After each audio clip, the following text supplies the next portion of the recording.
성도 여러분, 지난 한 주 동안도 평안하셨습니까? 2019년 제3기 교과 토의 12번째 시간입니다.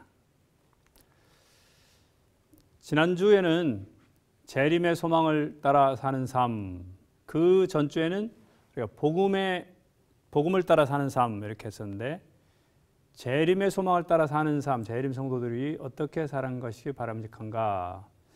주여 어느 때까지니까? 라는 것 같은 때에 대한 문제가 항상 우리에게 제기되는데, 이 세상을 심판하시고 공의로 모든 것을 주관하실 분명한 때가 있다는 것, 그것이 재림의 때라는 것.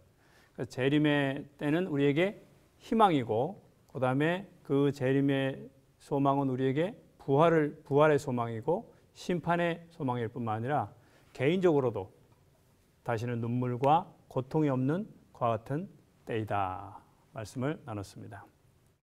그래서 우리는 예수님이 재림하시면서 재창조하실 나라를 기다립니다. 그런데 이렇게 재창조하실 나라를 예수님은 부활하시면서 그 나라를 이미 출범시키셨습니다. 그분의 뜻을 이행할 때 우리는 지금부터 그 나라에 그러므로 동참할 수가 있게 되는 것이죠.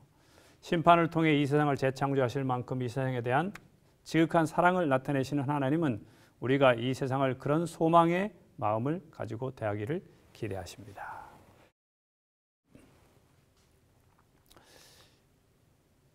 (12과는) 이제 그러면 재림의 소망, 또 복음을 따라 사는 것, 이런 삶을 살아가는 사람들이 구체적으로 어떻게 살아가야 되는가, 또 살아가는 모습이 바람직한가 하는 것을 우리에게 제시해 주고 있습니다.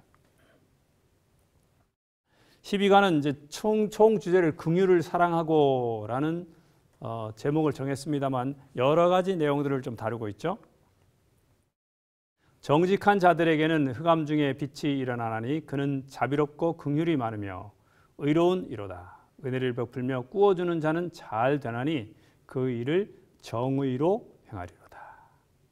자, 하나님의 나라는 지금 예수 그리스도의 부활 사건을 통해서 이미 시작되었습니다.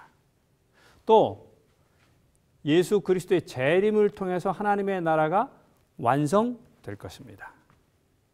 지금 우리는 이미 아직 그 사이에 있는데, 현재 우리는 하나님의 나라가 건설되고 있는 바로 그 시기에 살고 있는 것이죠.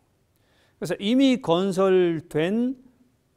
시작된 하나님의 나라, 그 다음에 앞으로 완성되고 하나님의 나라 속에서 그 중간에서 우리는 어떤 삶을 살아가야 될 것인가?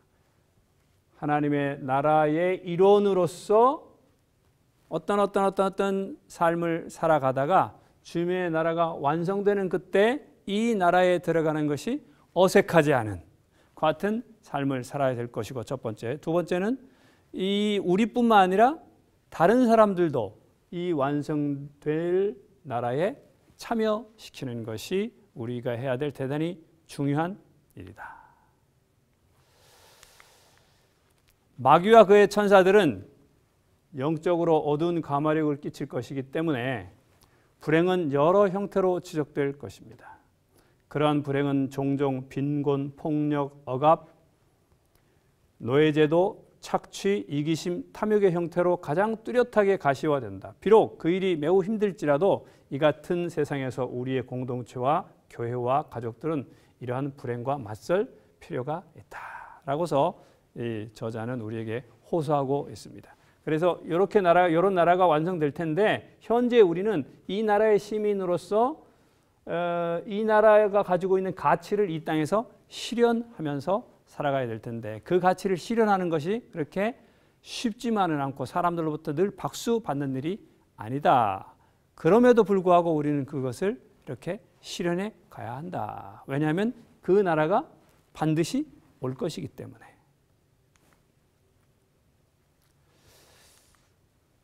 하나님이 계획하시는 회복이 완성될 때까지 세상은 더 큰 불행과 고통에 빠져들 것입니다. 그럴지라도 하나님의 백성들은 그 나라의 가치를 묵묵히 실현해 가야 합니다. 하나님 나라의 우선순위를 우리가 가지고서 살아가야 된다. 사람을 순종하는 것보다 하나님을 순종하는 것이 더 먼저가 돼야 된다라는 것을 얘기하고 있는 것이죠. 때로 우리의 선택이 안팎에서 반대를 당할지라도 그렇습니다. 그것이 쉽지 않죠. 그것이 이제 동정피로라는 개념으로 우리에게 다가올 수 있습니다.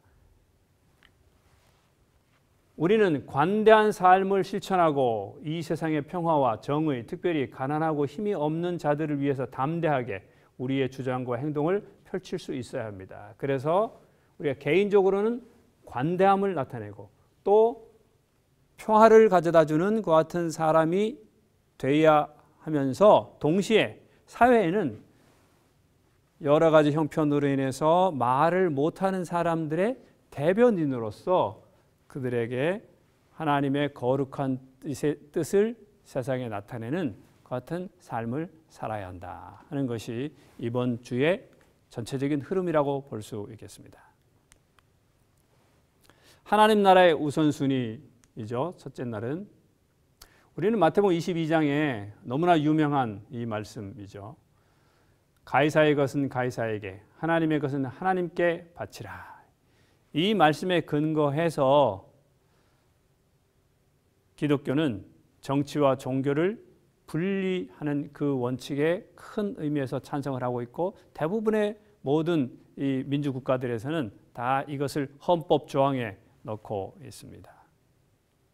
자, 그런데 만약에 가이사의 것과 하나님의 것이 이렇게 충돌될 때 어떻게 할 것이냐. 성경은 거기에 대해서도 아주 명확하게 우리에게 제시를 하고 있는 것입니다. 사람보다 하나님께 순종하는 것이 마땅하니라. 우리가 당연히 하나님의 것은 하나님께 드리는 것과 동시에 가이사에게 충성해야 될 것은 가이사에게 충성해야 되지만 만약에 그 두 가치가 이렇게 충돌하는 그런 상황에서는 너무도 분명하게 우리가 서야 될 우선순위가 있는데 사람보다 하나님께 순종해야 한다 하는 것입니다. 거기서 우리 이 초기 재림교회가 가지고 있었던 이 말씀에 대한 예라고 해야 될까요? 그것을 우리에게 한 샘플로서 교과의 저자가 우리에게 제시해주고 있는데 인간의 법률이 하나님의 말씀과 율법에 어긋날 때 우리는 어떤 결과가 올지라도 후자에 순종해야 합니다. 하나님의 말씀과 율법에 순종해야 된다는 것이죠. 왜냐? 이 말씀이죠. 하나님보다 하나님께 순종하시 마땅하니까. 우리나라의 법률, 미국의 법률입니다. 노예를 그 주인에게 넘겨주도록 요구합니다. 가이사야는 그렇게 요구한다 이것이죠. 우리는 순종하지 말아야 하며 이 법을 범한 결과도 감수해야 된다. 그 법의 결과가 어떤 것이든 간에. 왜 그런가? 그 이유는 노예는 어떤 사람의 소유도 아닙니다. 사람이 사람에게 소유될 수 없다는 것이죠. 하나님께서 그의 정당한 주인이시므로 사람이 하나님의 피조물을 그의 손에 놓고 자기의 것이라고 주장할 권리가 없다. 그래서 하나님과 사람의 법률이 충돌하게 될 때 분명하게 우리는 하나님의 뜻에 따라야 한다는 것입니다. 그것이 이제 앞으로 우리가 하나님의 선한 뜻을 행해서 특별히 어려운 사람들을 위해서 어떤 입장을 대변하게 될 때 때때로 그것이 여러 정치적인 이유들이나 또 사회적인 이유들이나 또 이렇게 두 편에 대립하는 관계에서 한쪽 편에 서는 것처럼 보이는 그때일지라도 우리는 그 편이나 혹은 그 정당이나 혹은 그 제도를 이렇게 수용하는 것이 아니라 하나님 편에서 우리는 이 문제를 해결해야 된다. 그 시각을 가지고 보고 하나님 편에 서야 한다 하는 사실을 우리는 여기에서 볼 수 있습니다. 자, 그렇다면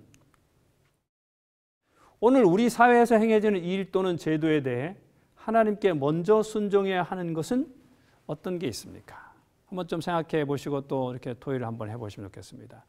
이때 당시는 노예 제도가 국가의 법률이었습니다. 그러나 성경은 분명하게 이것은 하나님의 뜻이 아니다. 왜냐하면 인간의 모든 이 주인은 하나님이시기 때문에 인간을 이렇게 인간의 주인이 될 수 없다 하는 이제 그런 어떤 그 개념을 가지고 있었는데 그렇기 때문에 초기 우리 재림교회는 분명하게 이 입장을 지지하고 설사 그것 때문에 어려움을 당하더라도 그런 선택을 해야 한다라고 강조했고 또 그런 역사적인 기록을 또 가지고 있습니다. 그렇다면 오늘 우리 사회에서 행해지는 일 또는 제도에 대해서 우리가 혹시 하나님께서 그 법을 무시하기 위해서가 아니라 혹은 그 제도에 우리가 이렇게 반대하기 위해서가 아니라 또 그것이 내가 마음에 안 드는 어떤 사람이 주장했기 때문에 그런 것이 아니라 하나님께서 원하시는 것이 아니기 때문에 또 하나님의 뜻을 먼저 순종하는 것이 당연히 우리가 해야 될 일이기 때문에 우리가 그 법을 이렇게 혹은 그 제도를 반대하는 것처럼 보이게 할 수밖에 없는 그런 것들이 혹시 있습니까? 있다면 어떤 것이 있는지 또 우리는 어떤 입장을 취해야 하는지 한번 좀 토의를 한번 해보시면 좋겠습니다. 뭐 쉽지 않은 주제입니다만 동정필요라는 것 같은 단어가 있습니다.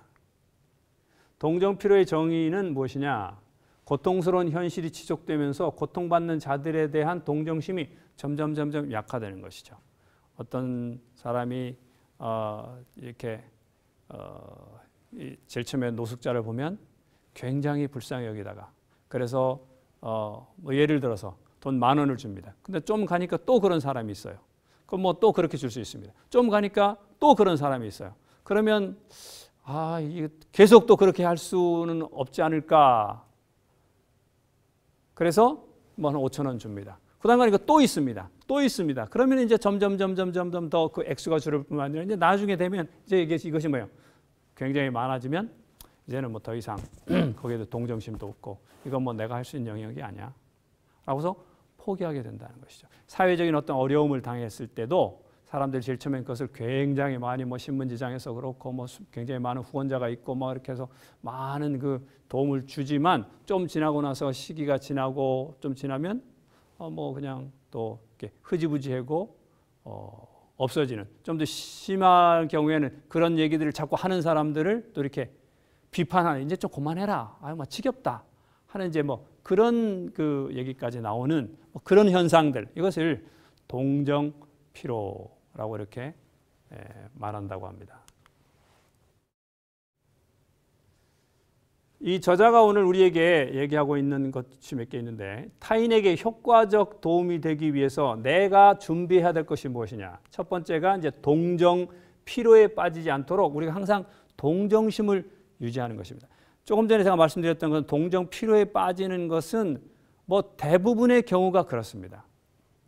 우리 자신도 아마 그런 경험들 많이 가지고 계실 것입니다. 저 자신도 그렇고요. 그렇지만 예수님께서 그러셨던 것처럼 예수님은 항상 그 어려운 사람들 주변에 둘러싸여 있었지만은 그러나 항상 그 동정심을 잃지 않는 동정 필요를 느끼지 않으시고 이 동정심을 계속 유지하고 계셨던 사실을 볼 수 있는데 바로 그리스도인 우리도 예수님처럼 그러면 또 동정 필요가 아니라 동정심을 계속 유지시킬 수 있도록 그렇게 해야 된다 하는 것이죠. 타인에게 효과적 도움이 되기 위해서는 동정심 유지할 뿐만 아니라 내가 내 자신이 어떻게 그 사람들에게 실제적인 도움이 될지를 잘 배워야 된다고 말씀하고 있습니다. 실제로 내가 이 사람에게 이렇게 하는 것이 크게 도움이 된다고 생각하고서 했는데 실제로는 도움보다는 피해를 주는 경우도 우리가 자주 보지 않습니까?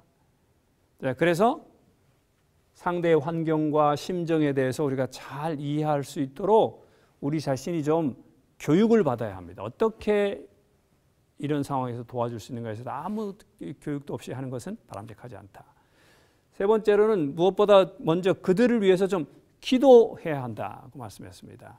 그래서 온 인류의 주인이신 하나님께서 그들을 어떻게 도와줄지를 가장 잘 아시고 그들의 필요가 무엇인지 가장 잘 알기 때문에 그저 내가 생각나는 대로 문득 이렇게 하지 말고 하나님께 지혜와 능력을 달라고 기도해야 된다 하는 사실을 우리에게 얘기하고 있고 네 번째로 봉사로 인해서 결과가 이렇게 안 좋아질 가능성도 있죠. 분명히. 그럼에도 불구하고 뭐 이렇게 해봤자 뭐 얼마나 도움이 되겠나. 내가 저 사람에게 10,000원 준다고 해가지고 뭐 그것이 뭐 저 사람에게 얼마나 도움이 되겠어. 또 금방 또 가가지고 뭐 딴짓하고서 뭐 어떻게 될지 어떻게 알아.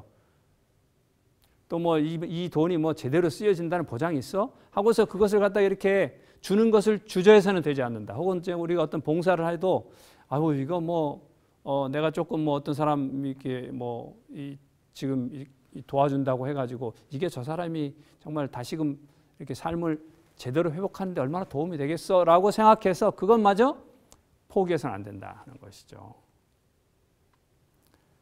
이런 것처럼 기대를 하는 것입니다.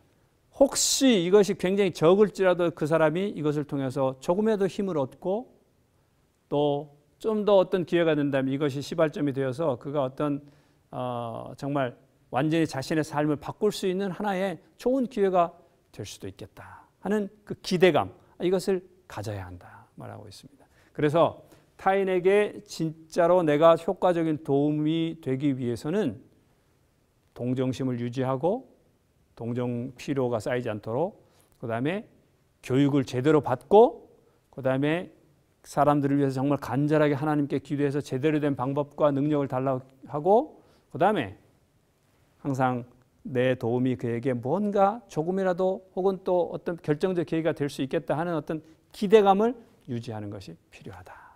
이런 중요한 어떤 내용들을 오늘 우리에게 가르쳐 주셨습니다. 자, 우리에게 아주 큰 도전을 주는 말씀이 교과책에 실려 있고 증언보감 2권에 있는데 한번 보시면, 만일 그대가 편리한 가정을 가지고 있다면 집이 없는 젊은이들, 도움이 필요한 자들, 동정과 친절한 말과 존경과 호의를 갈망하는 자들을 가정으로 초대하라는 말씀을 어떻게 실천할 수 있을까? 굉장히 큰 도전이죠. 우리 가정에 이런 사람들을 초대해서 어떻게 식사 대접을 할 수 있을지, 어떻게 뭐 숙박이 어려운 어떤 사람들을 좀 오게 해서 뭐 이렇게 방 한 칸을 내주고 정말 그들에게 숙박을 제공할 수 있을지, 뭐 이것은 각자가 그 믿음의 분량과 또 우리의 심정의 분량대로 하는 것인데, 이것을 우리가 어떻게 실천할 수 있을지 한번 우리가 한번 생각을 해보시면 좋겠습니다. 뭐 저에게도 굉장히 큰 도전입니다, 사실. 우리도 그런데 이렇게 하도록 우리 와인 여사께서 우리에게 호소하고 있기 때문에, 이것은 하나님께서 우리에게 호소하고 있는 것이죠. 우리가 이것을 어떻게 우리 실정에 맞게 받아들이고 실천할까 하는 것을 한번 좀 고민해 보시면 좋겠습니다. 우리가 가져야 될 또 하나의 중요한 것은 관대함이라는 것입니다. 관대함은 때때로 재정적인 기부만을 많이 생각하고 있는데 대단히 중요한 것이죠. 이것을 우리가 절대로 과소평가할 수 없습니다. 어떤 분들은 뭐 저분은 재산이 많기 때문에 저분이 뭐 교회에 헌신하는 것은 저 정도 헌신해가지고 되겠어? 그러니까 나는 뭐 훨씬 그 적게 이렇게 헌신하면서도 이렇게 뭐 더 많은 금액을 이렇게 헌신하는 분들의 것들을 이렇게 과소평가하는 경우들이 있는데, 이것은 우리가 좀 이렇게 수정해야 될 내용이 아닌가 생각을 가져봅니다. 재정적인 기부 대단히 중요한 것이죠. 또 우리가 당연히 가져야 할 것입니다. 또 이렇게 하시는 분들을 존중하고 또 존경을 표하고 그들의 헌신과 희생에 감사해야 할 것입니다. 그럼에도 불구하고 우리가 또 관대함에 대해서 잊지 말아야 될 분야들은 이런 재정적인 것뿐만 아니라 삶의 모든 분야에서 포용적인 마음을 가져야 한다는 것입니다. 우리의 자녀들에게, 우리의 이웃들에게, 우리 어떤 집사님들에게, 또 우리의 어떤 이 주변의 우리 부하 직원들에게, 나와 같이 일하는 어떤 사람들에게 우리가 좀 더 이렇게 포용적인 마음을 가질 수 있는 그런 사람이 되어야 될 것이다. 관담이라는 것은 특정한 자금을 많이 드리는 것뿐만 아니라 우리의 삶 전체에서의 포용성까지를 우리에게 요구하고 있다는 사실을 우리는 좀 기억하시면 좋겠습니다. 그런데 우리는 왜 관대해야 하는가? 성경은 우리에게 그 근거를 제시하고 있는데, 그가 우리를 위하여 목숨을 버리셨기 때문에 목숨까지, 그가 가지고 계신 가장 중요하고 귀한 것까지 우리를 위해서 버리셨기 때문에 우리가 이로써 사랑을 알게 되고, 그러므로 우리도 형제들을 위하여 목숨을 버리는 것이 마땅하다. 목숨까지도 그렇게 한다면 우리가 가진 재산이나 우리의 시간이나 우리의 달란트나 또 우리의 심지어 우리의 자존심이나 뭐 이런 것까지 버리지 못할 것이 무엇이 있겠느냐. 그렇다면 우리가 재정적인 관대뿐만 아니라 우리의 삶의 대부분의 분야에서 우리는 관대할 수 있지 않겠는가 하는 것입니다. 너는 그에게 이자를 위하여 돈을 구워주지 말고 부한 자들을 명하여 선한 사업을 많이 하고 나누어 주기를 좋아하며 너그러운 자가 되게 하라. 하나님은 즐겨 내는 자를 사랑하시느니라.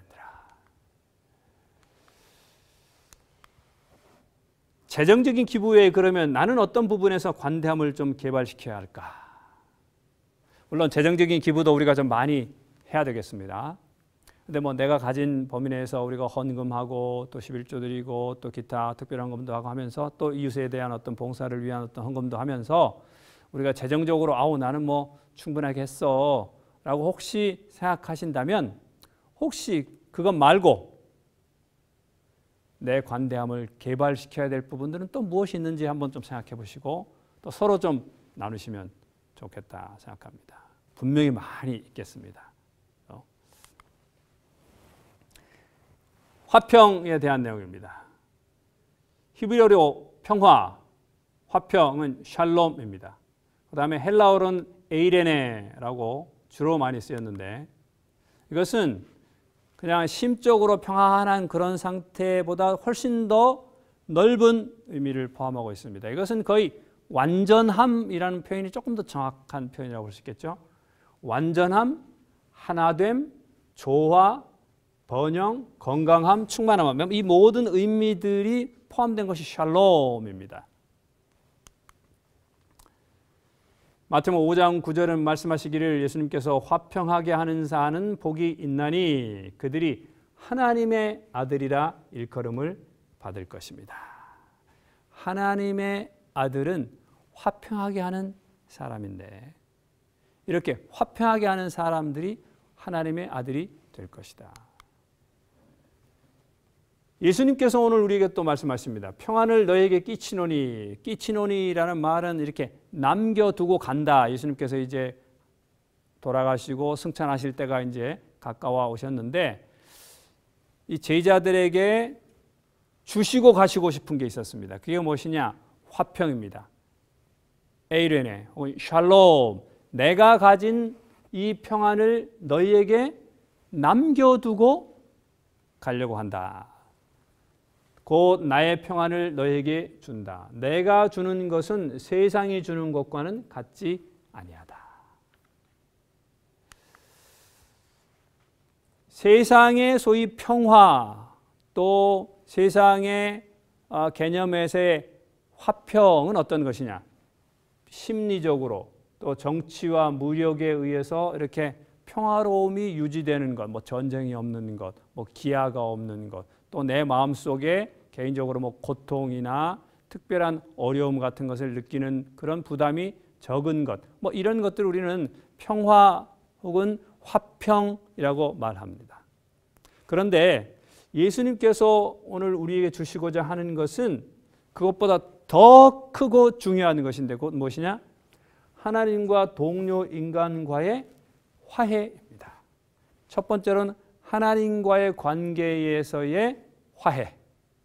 예수님께서 가지셨던 평화의 가장 핵심적인 부분이죠. 하나님께서 나와의 관계 속에서 서로가 아무런 부담이 없는 것이죠.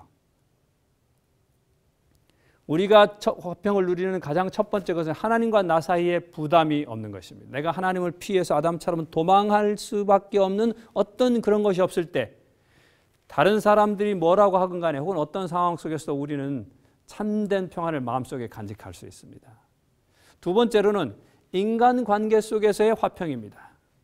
인간관계가 아주 유지되면 우리는 혹시 다른 어떤 물질적인 그런 내용들이 좀 어려움이 있더라도 평화를 유지할 수가 있는 것이죠.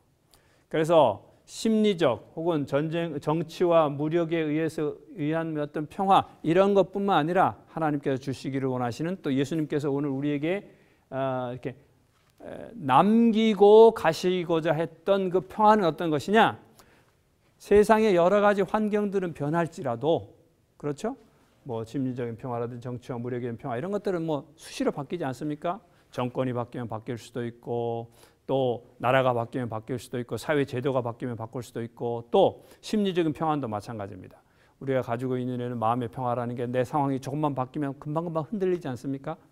그런데 예수님께서 가셨던 평화는 어떤 것이냐? 그것이 아니라 하나님과 나 사이, 나와 인간관계 속에서 오는 같은 평안, 이것을 우리에게 주기를 원하셨다 하는 것을 우리에게 말씀하고 있습니다. 이런 평안이 오늘 우리의 삶 속에 굳게 자리 잡기를 간절히 바랍니다. 그럼 절대 흔들리지 않는 평안이 우리의 속에 있겠죠. 나는 가정과 교회에서 화평케 하는 사람입니까? 아니면 화평을 깨는 사람입니까? 예, 다 화평케 하시는 분이겠죠? 예, 화평케 하시는 분이라고 믿습니다만, 혹시 내가 화평을 깨는 어떤 그런 역할을 어느 내 공동체 속에서, 내 주변에서 혹시 하고, 나는 교회에서는 화평케 하는 사람인데 내 직장에서는, 내 가정에서는, 내가 설교자 되는 단상에서는 화평케 하는 사람인데 내 가정에서는 내 아이들의 화평을 깨고 있는 혹시 그런 것은 아닌지 한번 좀 생각해 보시면 좋겠습니다. 그래서 자기를 잘 살펴보시고, 네 번째 우리에게 주신 이 땅에서 우리가 살아가면서 만들어가는 어떤 세상을 이루어가는 대단히 중요한 요소 중에 하나가 평화인데, 내가 그런 평화를 만들어가는 하나님의 아들 되시기를 간절히 바랍니다. 말 못하는 자들을 대변하는 목소리입니다. 이사야서 58장에는 쭉 이런 내용들이 굉장히 많이 나오고 있죠. 특별히 이것을 우리가 재림교회는 이 마지막 시대에 살고 있는 우리 재림교회의 중요한 사명이라고 여기고 있는 것이 이사야서 58장에 있는 내용들입니다. 크게 외치라, 목소리를 아끼지 말라. 내 목소리를 나팔같이 펴 내 백성에게 그들의 허물을, 야곱의 집에 그들의 죄를 알려라. 그래서 솔로몬은 우리가 잠잠할 때가 있고 말할 때가 있다고 말했는데 그렇습니다. 그러나 그러한 균형을 잡기란 결코 쉽지 않습니다. 반면 교회는 억압받는 자들과 말 못하는 자들을 대신해서 목소리를 내야 할 때 너무 침묵하는 잘못을 저지르고 있는 것은 아닐까라고서 이 저자가 우리에게 한번 이렇게 문제를 제기했습니다. 크게 외쳐서 세상을 향해서 그들의 허물과 또 말 못하고 또 연약한 자들을 위한 어떤 변호를 하도록 우리에게 요청을 하고 있는데, 우리는 그것들을 잘 해오고 있었는가? 지금 또 잘 하고 있는가? 또 기독교 역사를 통해서 과연 기독교는, 하나님의 교회는 그 일을 제대로 했는가? 재림교회는 그 일을 제대로 했는가? 혹시 그 부분에 우리가 너무 약하지 않았느냐 하는 내용을 여기에서 이렇게 우리에게 문제를 제기하고 있습니다. 우리 교회는 이 사회 문제에 대한 재림교회의 시각을 이렇게 성명 혹은 선언 혹은 지침 혹은 또 기타 문서들 이렇게 해가지고 이렇게 발표하고 있습니다. 대총회를 중심으로 해서. 이것이 우리 재림말에 들어가시면 재림 이 교단 공식 홈페이지를 클릭하시면 거기에 들어가시면 이제 신학과 신앙이라는 란이 있고 위에 거기에 클릭하시면 재림교회 성명, 지침, 기타 문서들이라는 것이 왼쪽에 이렇게 나와 있습니다. 그러면 그걸 보시면 지금 현재의 우리의 여러 문제들, 사회적인 여러 문제들에 대해서 우리는 이렇게 생각한다. 또 이렇게 해야 한다. 또 지침 같은 경우에는 우리 재림교인들은 이렇게 이 문제에 대처해야 된다라는 사실들을 하고 있고, 성명이나 선언 같은 경우는 사회적인 예를 들어 동성애 문제라든지 어떤 유혈 사태가 났을 때는 그 유혈 사태에 대한 문제들에 대해서 이렇게 우리는 이렇게 해야 된다라고서 이렇게 제시하고 있는 것을 볼 수 있습니다.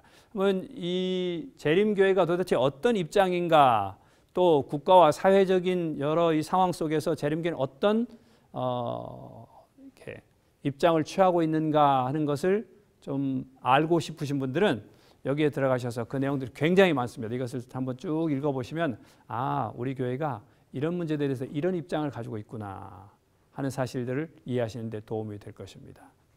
자, 어쨌든 말 못하는 자들을 위해서 우리 재림교회가 어떻게 해야 될 것인가 하는 것들은 우리가 잘 균형을 유지하면서 해야 될 대단히 중요한 어떤 숙제이고, 그래서 교단뿐만 아니라 우리 개인들도 이것을 어떻게 해야 될지 내 개인적으로 고민해야 될 대단히 중요한 문제인 것입니다. 그래서 여기 핵심 토의에 말 못하는 자들을 위해 음성을 높이고 화평의 일에 개입하며 그와 유사한 행동들에 동참하는 것은 우리를 공공의 영역 또는 정치의 현장으로 이끌어갈 수도 있습니다. 정치에 참여하는 것과 공적인 방식으로 화평을 위해 말하며 일하는 것 사이의 차이점은 무엇일까요? 또 우리는 어떤 입장을 취하고 어떤 행동을 해야 여기 있는 것처럼 정치에는 참여하지 않지만 공적인 방식으로 화평을 위해서 말하며 일하는 것이 될 수 있을까? 이것은 굉장히 이렇게 민감한 부분이고 또 자칫하면 이 균형을 잃어버릴 수 있는 대단히 중요한 것 같은 것이고 또 기독교 내에서도 이 문제에 대한 끊임없는 논쟁이 계속해서 있어 왔습니다. 아마도 우리 교회 내에서도 아마 그런 내용들이 분명히 있습니다. 아마 여러분들께서 이 문제를 토의하시면서도 그런 어떤 이 논쟁이 좀 있을 수 있겠습니다. 그럼에도 불구하고 재림교회 가지고 있는 입장은 매우 분명합니다. 정치에 참여하진 않지만 우리는 공적인 방식으로 화평을 위해 말하며 일하는 것에는 적극 참여해야 된다는 같은 입장이죠.